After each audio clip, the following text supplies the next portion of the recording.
파수꾼 동지를 기문하 인사드립니다. 금요 파수꾼의 단상 해놀TV 목사입니다. 진짜 오랜만에 파수꾼의 단상이죠. 사실 특강으로 해도 되고 용어정의로 해도 되는데 단상이 오래 좀 되다 보니까 또 여러가지 또 이런저런 이야기들을 좀 담고 싶은 마음도 있어서 단상으로 이제 찾아오게 되었습니다. 그 전에 이제 바벨론에서의 성도의 삶이란 주제로 지난주에 한 주 쉬기 전에 2주에 걸쳐 금요 특강을 진행을 했습니다. 첫 번째 강의에서 제가 원수를 사랑한다는 것과 관련해서 이 부분에 대해서 좀 한번 다루겠다라고 했는데 금요 특강으로 진행을 하려고 했다가 결국 파수꾼의 단상으로 올립니다. 일단 이 이웃과 원수라는 말이 등장하는 이 본문을 낭독하고 시작하겠습니다. 마태복음 5장 43절로 48절입니다. 또 내 이웃을 사랑하고 내 원수를 미워하라 했다는 것을 너희가 들었으나 나는 너희에게 이르노니 너희 원수를 사랑하며 너희를 박해하는 자를 위하여 기도하라. 이같이 한즉 하늘에 계신 너희 아버지 아들이 되리니 이는 하나님이 그 해를 악인과 선인에게 비추시며 비를 의로운 자와 불의한 자에게 내려주심이라. 너희가 너희를 사랑하는 자를 사랑하면 무슨 상이 있으리요? 세리도 이와 같이 이같이 아니하느냐? 또 너희가 너희 형제에게만 무난하면 남보다 더하는 것이 무엇이냐?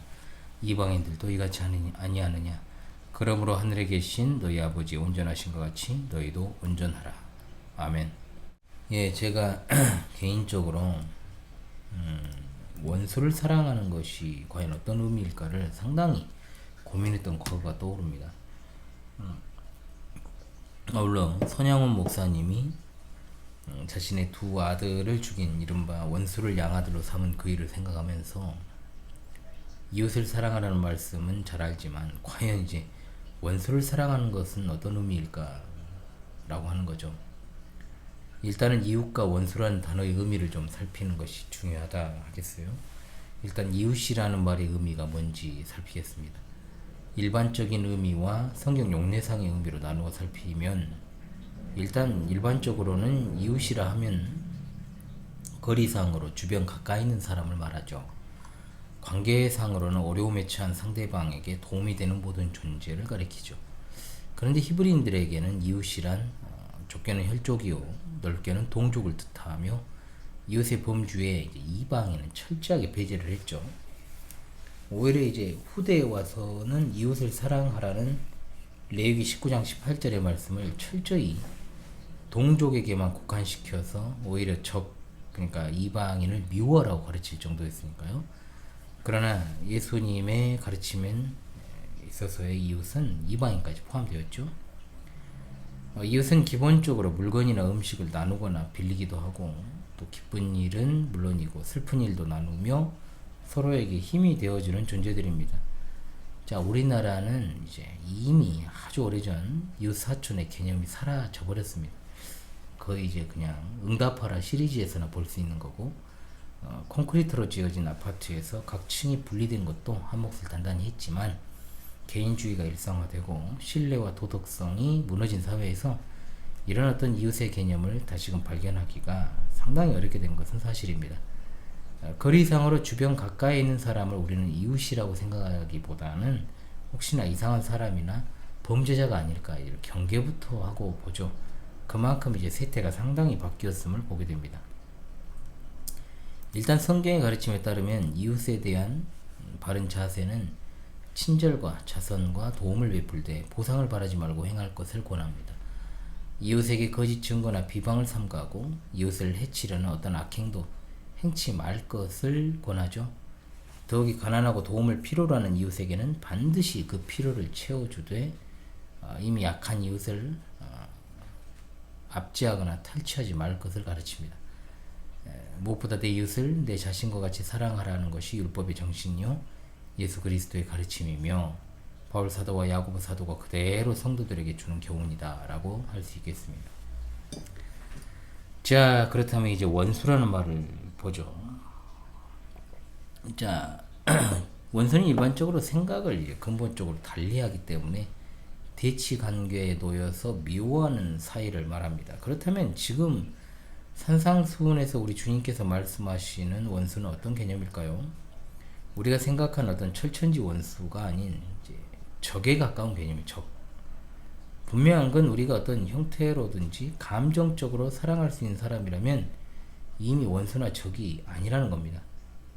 만일 과거의 원수였던 사람을 현재 사랑할 수 있다면 그는 지난날 원수였어도 지금은 원수가 아니라 이웃이 되었다는 거죠.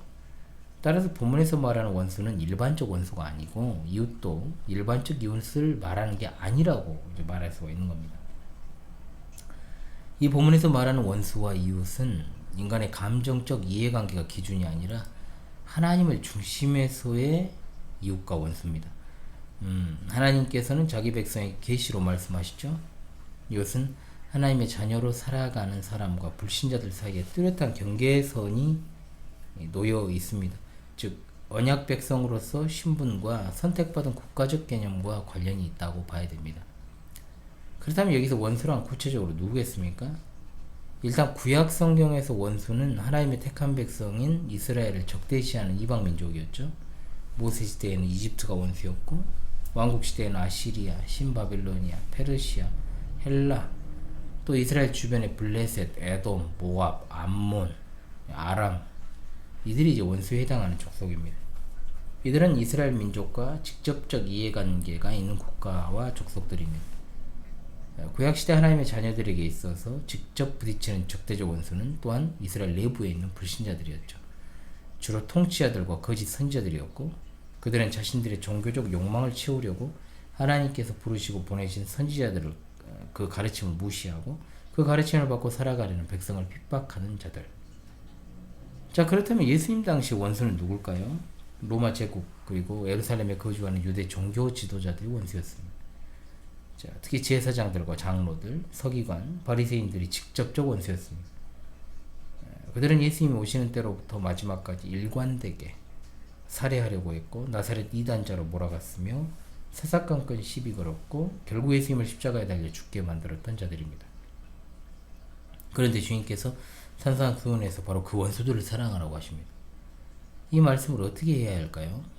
그냥 일반적인 이해로는 하나님께서 모든 인류의 아버지시니까 원수에 대한 사랑이 요구되고 하나님께서 모든 인류를 사랑하시니까 예수님의 제자들도 모든 일을 사랑해야 된다.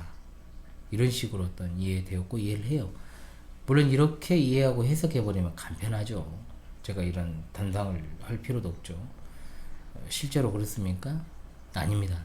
그렇다는 해석이에요. 하나님 어떻게 모든 이 아버지입니까? 모든 만물의 창조주이신 것은 분명하지만 아버지라고 부르지 않습니다. 그분을 아버지라고 부를 수 있는 것은 그분의 독생자 예수 그리스도시며 또한 예수 그리스도를 주로 믿고 고백하는 자들 뿐이에요. 예수님으로 인해서 하나님을 아버지라 부르는 자들 뿐이라는 겁니다. 따라서 원수를 사랑하라고 하신 그 말씀의 의미를 자기 자녀에 대한 아버지의 사랑과 연관지어서 생각해서는 안 됩니다. 따라서 결코 이 사랑하라는 말은 우리가 일반적으로 생각하는 감정적 사랑이 될 수 없어요.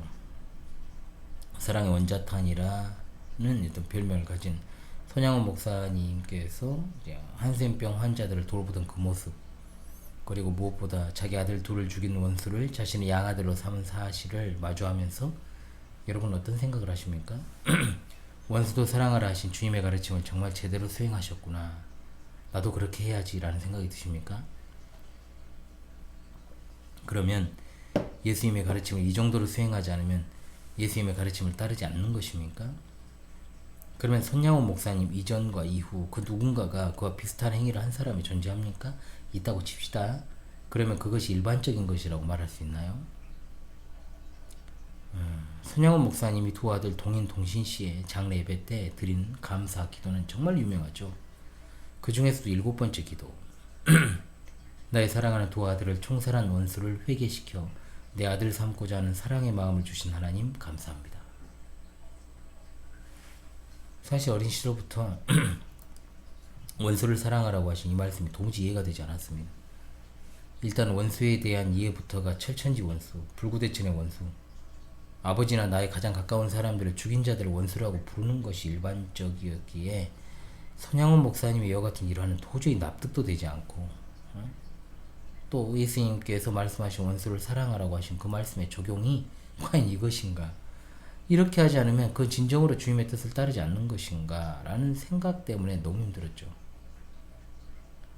사실 자식이 없었을 때도 자식이 있는 지금도 변하지 않는 건 누군가가 내 사랑하는 자식을 죽였다.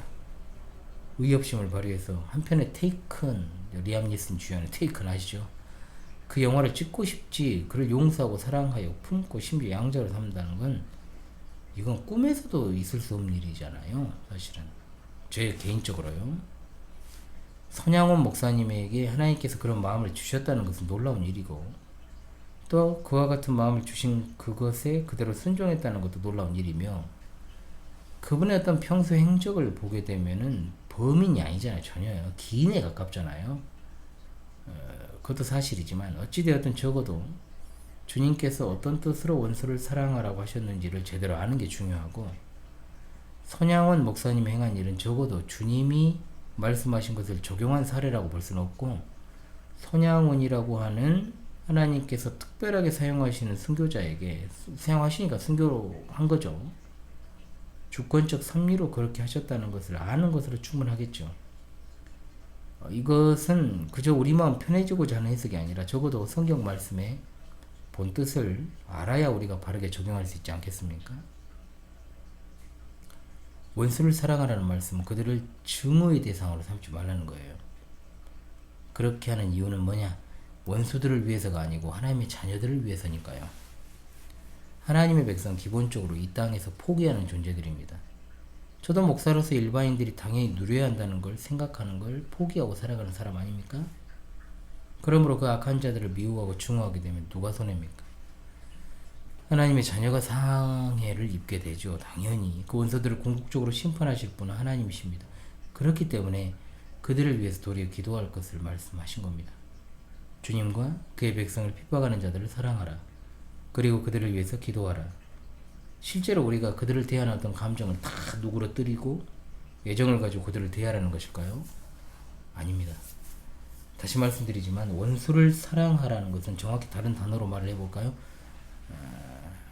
적을 사랑하라는 것은 그들을 어떤 인간적인 감정에 따른 미움과 증오의 대상으로 삼지 말라는 거예요.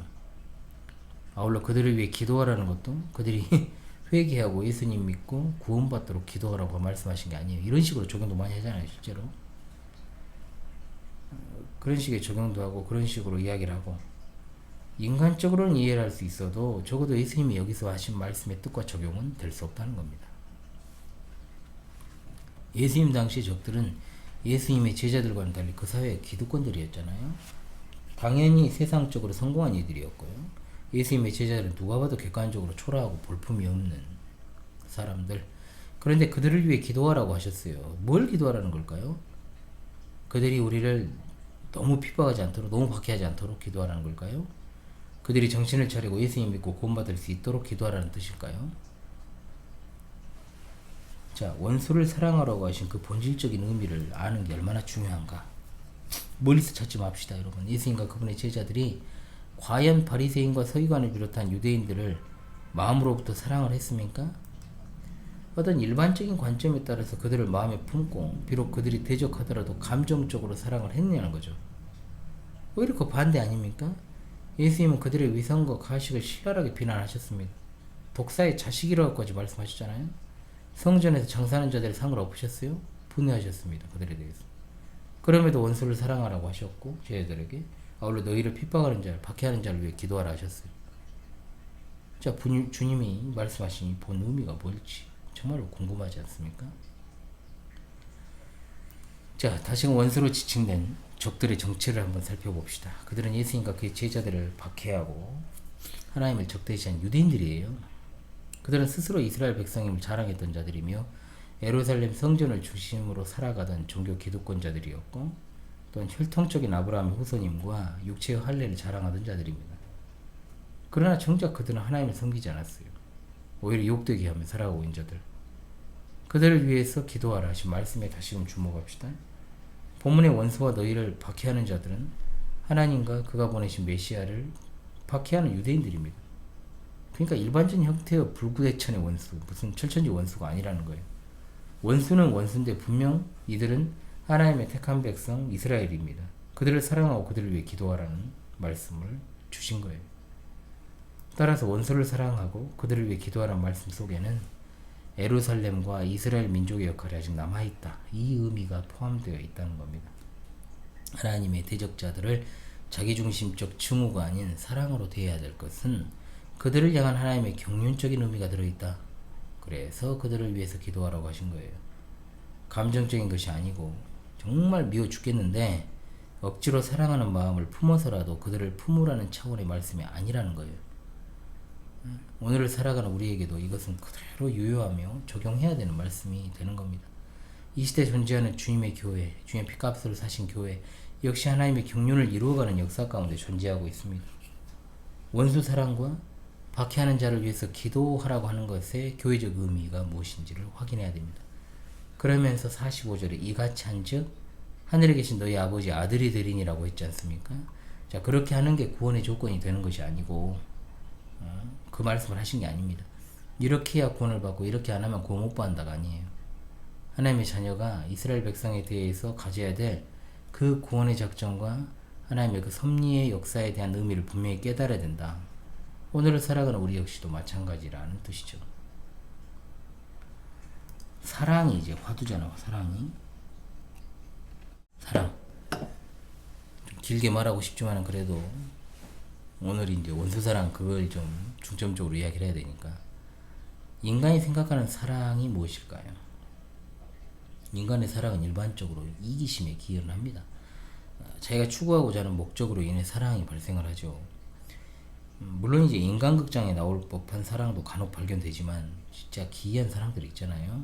진짜 일반적이지 않은 사실 그런 사랑 역시도 그 범주를 벗어나지 못하니까 인간의 사랑 중에 가장 고귀한 것이 보통은 이제 자식을 향한 어머니의 사랑을 들지만 그조차도 어떤 이기심에 기인합니다. 자, 즉 자신에 대한 지극한 사랑조차도 인간의 욕망, 자식에 대한 사랑도요, 인간의 욕망이라고 하는 굴레를 벗어나지 못하는 것을 보게 되니까요. 부부 간의 사랑도 그렇고 이성 간의 사랑은 말할 것도 없고 부모 자식 간의 사랑도 성경에서 말하는 영원한 사랑은 될 수 없죠. 그런 측면에서 참된 사랑이란 이 세상에 없다고 봐도 무방해요. 일반적으로 말하는 어떤 진정한 사랑을 이야기해도 감정적 사랑이 완전히 벗겨졌을 때 어떠한지를 좀 봐야 되지 않을까요? 사랑의 조건이 갖추어졌을 때 하는 사랑 누구나 할 수 있죠. 이미 말씀드렸듯 외견상 이제 병들어 죽어가요. 전혀 사랑의 조건이라는 것이 없어 외적으로. 그런데도 불구하고 사랑하는 건 이성적 차원에서 진지한 사랑일지는 모릅니다. 간혹 인간극장에서나 세상에 이런 일에서 발견합니다만 방송이라서 그조차도 우리가 그 자세한 내막을 알지는 못하죠. 방송은 절대 믿을 수 없는 거잖아요. 일반적이지는 않아도 분명히 그런 사랑은 존재할 수도 있을 것입니다. 그럼에도 그것이 성경에 말하는 영원한 사랑이 되는 건 아닙니다. 자, 크게 될 놈이라는 영화가 있어요. 자, 줄거리를 대충 말씀을 드리면 아빠 없이 엄마와 여동생과 함께 섬마을에 사는 주인공이 어린 시절부터 지 깡다고만 믿고 지멋대로 행동을 합니다.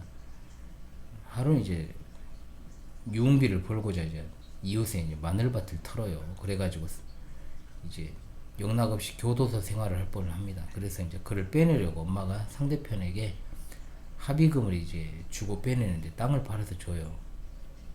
그런 일을 하고 온 주인공에게 이제 마을 이장이 그게 될 놈이요 이런 말을 한마디 합니다. 절대 해서는 안 되는 말이죠. 죄를 지었는데 그죠? 그런데 이 말 한마디가 결국 주인공이 올무가 돼버려요.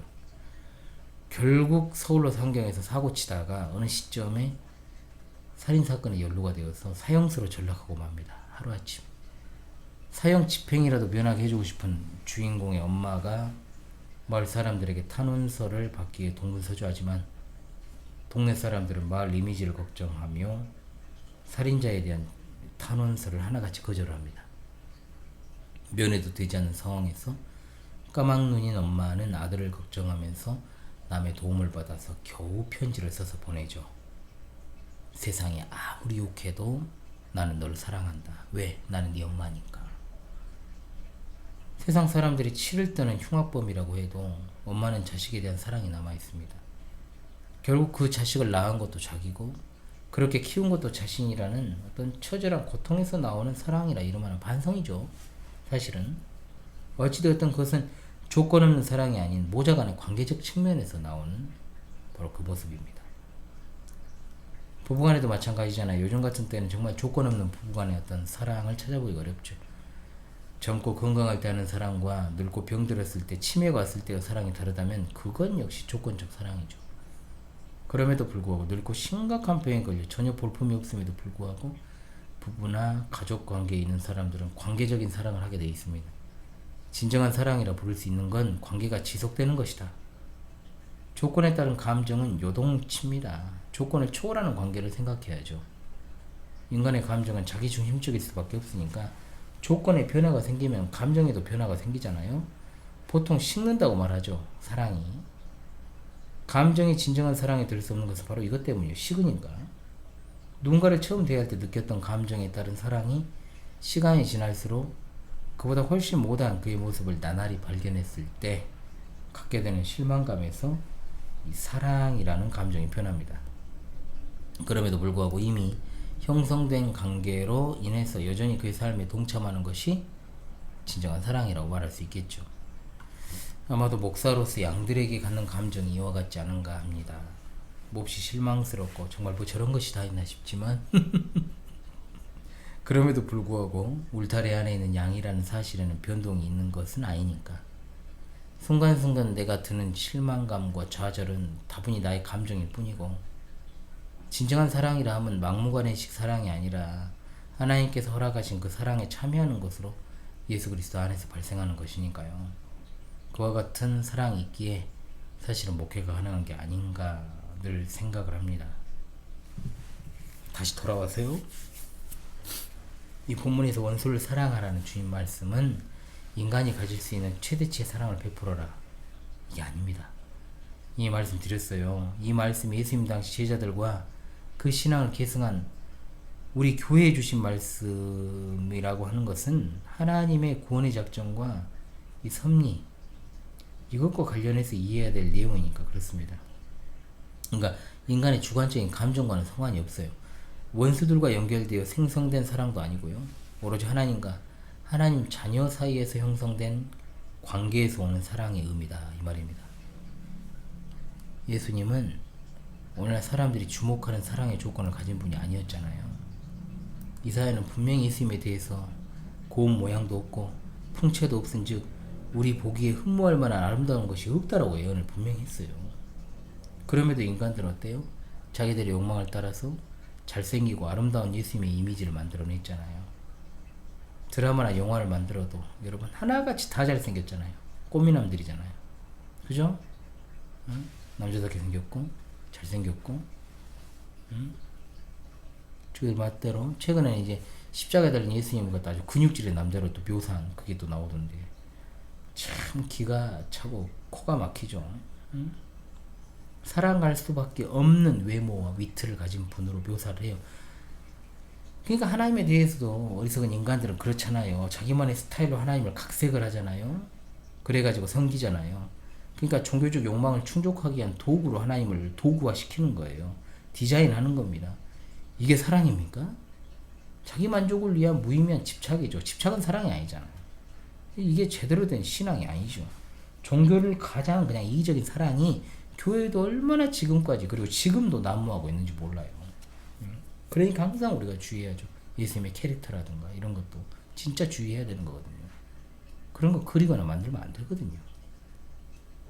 개혁교회 아주 그냥 기본이죠. 그건 예수님께서는 말씀하십니다. 너희가 너희를 사랑하는 자만 사랑하면 무슨 상이 있으리? 세리도 이같이 아니하느냐? 또 너희가 너희 형제에게만 무난하면 남보다 더하는 것이 무엇이냐? 이방인들도 이같이 아니하느냐? 하나님의 자녀들에게 있어서의 사랑은 외부적 조건이 아니라 기존에 형성된 관계에 기인한 사랑이에요. 이것은 세상에서 발생하는 어떤 일반적인 사랑에도 해당되는 것입니다. 하나님의 자녀들에게 진정한 사랑의 기초는 뭐냐? 주님과의 관계에 기인한 것입니다. 예수 그리스도로 말미암는 참사랑을 알게 되면 참사랑을 그 사랑을 성도의 삶 속에서 누리게 되는 것이죠. 우리는 이 말씀을 일반적인 어떤 그리고 윤리적인 가르침이 아니라 교회에 속한 성도로서 하나님의 구원과 그 작정 섭리사 속에서 이해하고 거기에 순종할 때 비로소 하나님의 온전하심에 참여하게 되죠. 48절에 그러므로 하늘에 계신 너희 아버지 온전하신 것 같이 너희도 온전하라.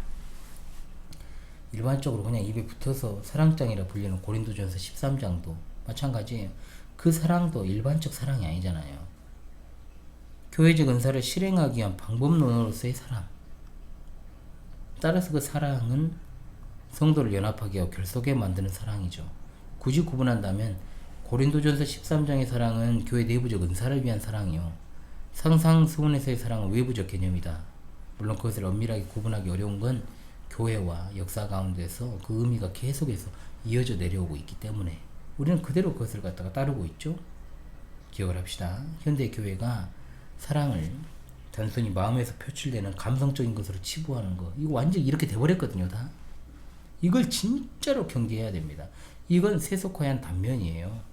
결국 사회윤리가 교회와 신앙을 잠시갈 우리가 발생하게 되는 것이고 상당 부분 잠시겠다고 보고 있고, 바로 세속화의 침탈의 과정으로서 이런 모습들이 상당히 교회 안에 잠식되어 있다라고 하는 것이죠.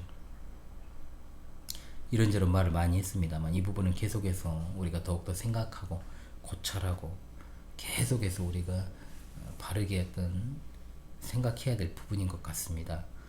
원수 사랑과 박해하는 자를 위해 기도하는 것, 그리고 사랑이라고 하는 것의 의미를 좀 고찰해 보았습니다.